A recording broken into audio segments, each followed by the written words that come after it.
After 3 days of silence, the White House has just released a summary of President Trump's annual physical exam at, of course, Walter Reed Medical Center. That happened on Tuesday. I want to bring in, because I'm really curious about this, the CNN medical analyst, Dr. Jonathan Reiner. So good to see you. I have it in my hands. You know I was combing over it. I know I wanted to talk to you about this. So, Dr. Reiner, much has been made of the president's hand bruising, which is usually covered up by makeup. And I want to just talk about a portion of this medical summary because it states that it is consistent with minor soft tissue irritation related to frequent handshaking. What's your take? Right. Well, I suppose that can happen, particularly if you're on a higher dose of aspirin than we typically recommend, which they say, for a patient for cardiovascular protection. But it doesn't explain why his left hand is also bruising, unless he's doing some left-handed shaking routinely and vigorously. So that's never really rung true. And perhaps it's all just because of this higher dose of aspirin. But my question is, why are you taking a higher dose of aspirin than recommended? What's interesting to me also is that the report mentions that the president underwent a coronary artery CT scan, which is a very useful test, except he had that in the fall. And it's not typically a test that is done every 6 months. It's sometimes done more frequently if someone is having symptoms. We don't know if he's having any symptoms because the exam doesn't list what we call a review of symptoms, where you review of systems, where you go through system by system with the patient and ask them questions like, are you having headaches? Are you having any shortness of breath? You get chest pain, abdominal pain, et cetera. So there's no real description of a review of systems in this note, but it does mention that, again, they scanned him. So my question is, are they surveilling him for a concern? Are they doing serial CT scans of his heart because they have an ongoing concern? That's not listed in the note. The importance of this memorandum is really summarized in the last line.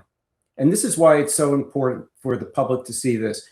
And when there was some concern that they were just simply not going to release it, what I mentioned earlier today was the last line of all these notes always say the same thing, which is that, upon examination and evaluation of the patient, the president is deemed, fit for service as commander-in-chief and head of state. Right. And that's crucial. The public knows that. And this report would speak to that conclusion. There are other things that it misses. There's no discussion of the patient's obvious excess of sleepiness during the day. And that's, I think, an important omission. Well, one thing I want to ask you about, and I will note, part of what they say in that last line is that his demanding daily schedule, including multiple high-level meetings, public engagements, and regular physical activity, continues to support his overall well-being, and talks about his cognitive and physical performance. But there were 2 points there, and one is that there was an AI evaluation of the president's cardiac health, and it found he is actually 14 years younger. I want you to elaborate on what that means and how you determine that, but also to your point about monitoring something, there's a section about extremities and musculoskeletal. Slight lower leg swelling was noted with improvement from last year. Does that suggest that there had been a monitoring, and does that give you pause? And tell me about this 14-year younger president. Well, first of all, if you look at Dr. Barbara Bella's note from April of last year, it notes no swelling in the legs. So if he has swelling in his legs, then that's not an improvement from last year. That's a deterioration from last year. Perhaps it's improved from over the summer when the photos made the press. But last year at this time, they documented that the president had no swelling in his legs. So how about this AI date? AI of 14 years younger. Yeah. So they reported that last year as well. And when I discussed this with some of my colleagues in cardiology, everyone laughed. That's not a clinical use tool. There was one paper on this technology, So, but that's not really a way to gauge cardiac health. Well, That's not a clinically accepted or relevant tool. well, his birthday's coming It's up. flattering for him. It's It's flattering for the president. You think, But Dr. Reiner? but it's not a clinically used tool. Well, thank you for your expertise. You would know. Dr. Jonathan Reiner, everyone, thank you so much. The White House tonight breaking with precedent and not committing to releasing the medical report from President Trump's physical exam at Walter Reed. Now, that was on Tuesday, and a White House official on that day said that there would be, quote, a readout in the next day or so. Well, that was Tuesday. Today, of course, is Friday. And the White House is declining to comment on the record today. The only information the American public has about the physical is from President Trump himself, who said, quote, everything checked out, all caps, perfectly. It is remarkable for the White House to be so not transparent about the president's health, as questions are growing louder over images like these, right? The swollen ankles, bruising on Trump's hands, a rash that he had on his neck, and in meeting after meeting, appearing to doze off. Out front now, Dr. Jonathan Reiner, the longtime cardiologist for former Vice President Dick Cheney. So spent a lot of time as a White House doctor. So Dr. Reiner, I just want to try to understand from you as best we can what could be happening here. On Tuesday, they said they expected to have a readout in the next day or so. That was Tuesday. Today, it's now Friday night at 7:30 Eastern. And just as a point of reference, the last physical that Trump had, we did get results within 2 days. So what do you make of this delay? Well, the only reason not to release a health report on the President of the United States after his annual physical, I guess now semi-annual physical, is that there's something in it that you don't want the public to know.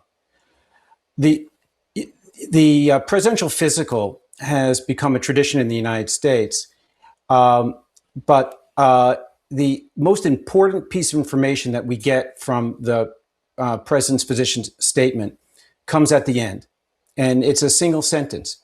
And in every one of these documents that we've had since about 1968, when Richard Nixon started to do these, basically concludes with a statement that says, the President of the United States is fit to perform the duties of President and Commander-in-Chief of the Armed Forces. And that is essential for the public to know that. And if the White House does not release a document outlining that the president is healthy, then the public is not being assured that he is fit to be president of the United States or commander-in-chief of the armed forces. And look, these questions matter. They matter in part because you have somebody who's posted things like wiping an entire civilization off the map, right? Because those things are extremely unsettling to people, just behaviorally. And it also matters because just from the reality of life, President Trump is turning 80 in a couple of weeks. And in recent months, we have seen evidence of his age, right? The swollen ankles, the bruising, the rash, the dozing off, all things that just normal parts of aging, perhaps. You've called the dozing off, though, severe daytime somnolence. I'm sorry if I'm not saying it correctly, but that is a condition that could make it hard to stay awake throughout the day. Do you just looking at all those things that are proximate in timing to this actual physical, do you think they're related? Well, I don't know if they're all related or they're individual issues. So the bruising on his hand, that may be simply that he's taking too much aspirin. But why is he taking so much aspirin? He's acknowledged that it's more than his doctor wants him to take. So that doesn't make sense. He's obviously sensitive to it since he covers it with makeup and he covers his hand when he's sitting at his desk. So if he could take less aspirin, he would. The swelling in his legs. The swelling in his legs is interesting because 1 year ago at his last annual physical exam, his doctor said he had no swelling. So in July, they called it chronic venous insufficiency. But if he didn't have it 3 months earlier, it's not chronic, it's acute. And that's a completely different workup. And then there is the somnolence, the sleepiness. He almost certainly has insomnia. We know that he's posting on social media in the middle of the night. And it's very difficult for him to stay awake if he's not speaking. So when he is surrounded with a group of people, even if they are speaking directly to him, it's now common for him to start to close his eyes. And that's a problem because he needs to be effective during the day. The President of the United States, the commander of the armed forces, needs to be effective. So we haven't really had a readout on that. And then finally, in October, the president underwent sort of an unexpected battery of what the president's physicians called advanced imaging exams, which turned out to be a CT scan. And we really have had no data on that. So we really need to have a very fulsome explanation of the president's health at this time. All right, Dr. Reiner, thank you very much. I appreciate you.